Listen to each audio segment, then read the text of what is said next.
Welcome to iReal Live with host Bob Bay.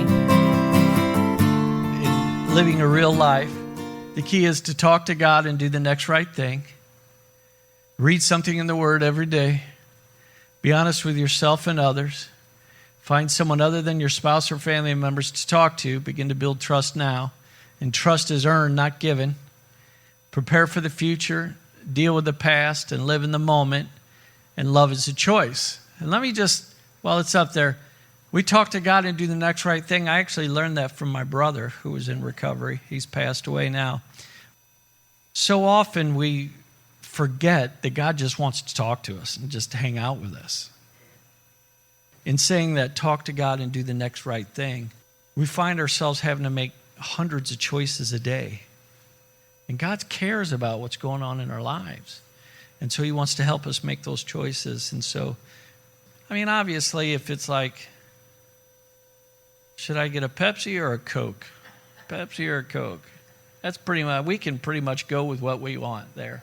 But if it's like, God, should I do this meth? No, that's not the next right thing. Then read something in the Word every day. It's great to have some kind of little devotional thing. The Bible is so full of wisdom and just common sense. And so if you could just read something, even if it's just a sentence or two, and it just kind of helps start your day. Because goodness knows, we start out, there's enough garbage going on in our lives, in just the world out there, to where it's good to start with something positive. To be honest with yourself and others. If you've come out of substance abuse, you're not a person who walks in integrity. If you would have told me that when I was doing meth, I thought I was the squarest guy around. Like, not square like a nerd, like I was a nerd. But I thought I was the most honest person in the world. I really did. I believed I was completely honest. But I lied to Pam all the time to hide my drug abuse. I lied to the people I worked for all the time to hide my drug abuse. I was always manipulative with people that I knew. If a friend gave me $50, because I always knew where the cooks were, and if a friend gave me $50 to go get something, I would go use his $50 to get whatever I was getting. I would put something in it, step on it, do some for me, and then take him back his part. I know none of you guys ever did anything like that. That's just the way it was, and I had to learn how to be honest.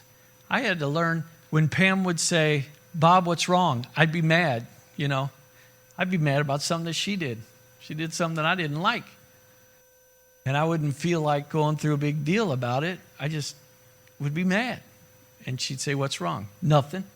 Bob, something's wrong. What's wrong? Nothing. I had to learn how to be honest. Even if it was, well, yeah, something's wrong, but I don't want to talk about it right now. We'll talk about it another time. That's being honest, Find someone other than your spouse or family members to talk to. Begin to build trust now. Trust is earned, not given. If you've been in a culture of drugs, you know you can't trust anybody. Right? You can't trust anybody.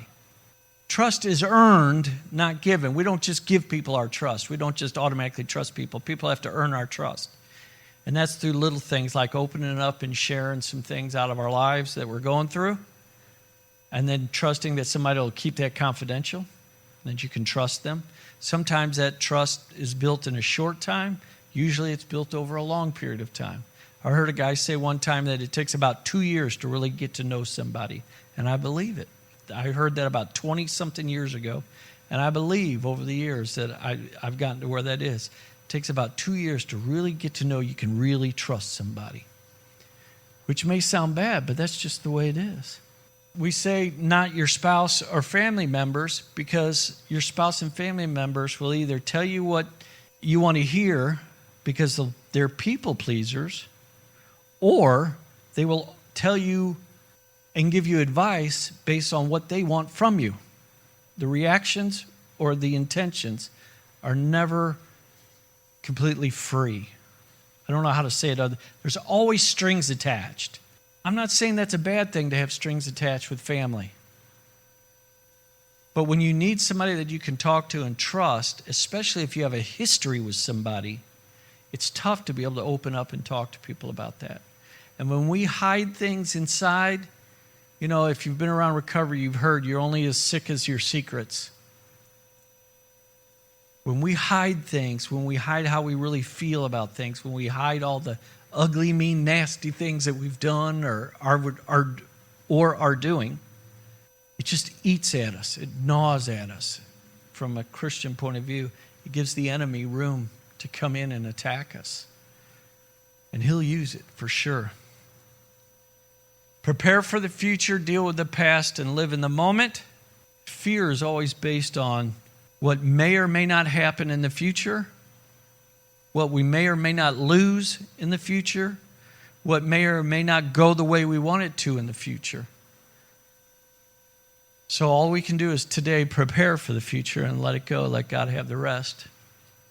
We deal with the past because, again, the secrets and all of that. But we want to live in today.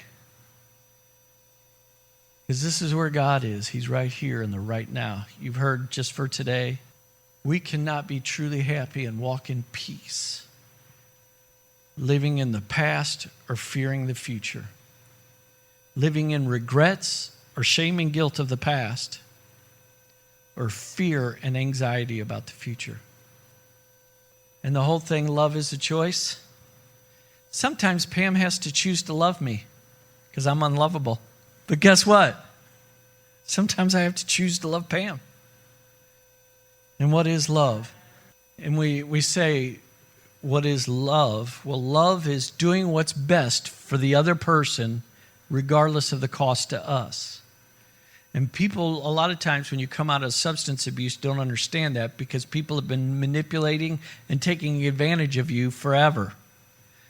And there's always this, and it's like, well, wait a minute. I'm not going to be a doormat and let somebody just take advantage of me and all of that. Well, that's not what's best for the other person. It's never good to enable somebody or allow them to have negative or hurtful behavior. And for us to allow them to do that is not love. So those are the keys to success. Thanks for listening. Please comment and subscribe for upcoming podcasts. To order your copy of My Real Life, go to the Take Action page at our website, reallifeministries-stl.com, or go to Real Life Ministries STL on Facebook.